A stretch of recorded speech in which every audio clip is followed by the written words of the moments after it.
বঙ্গোপসাগরে একটি ঘূর্ণিঝড় সৃষ্টির প্রবল আশঙ্কা করা যাচ্ছে মে মাসের 23 তারিখ থেকে 28 তারিখের মধ্যে। সম্ভাব্য ঘূর্ণিঝড়ের নাম হবে শক্তি, এটি শ্রীলঙ্কার দেওয়া নাম।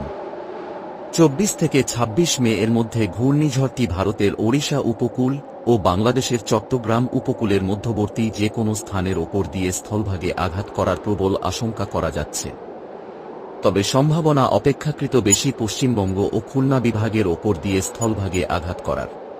16 থেকে 18 মে এর মধ্যে সাগরে একটি সার্কুলেশন তৈরি হতে পারে। এরপর সেটি ধাপে ধাপে লঘুচাপ, নিম্নচাপ, গভীর নিম্নচাপ হয়ে ঘূর্ণিঝড়ে পরিণত হতে পারে। ঘূর্ণিঝড়টি যদি বাংলাদেশের দিকে এগিয়ে যায়, তাহলে উপকূলীয় এলাকায় ঝড়ো হাওয়া, ভারী বৃষ্টি এবং জলোচ্ছ্বাসের আশঙ্কা রয়েছে।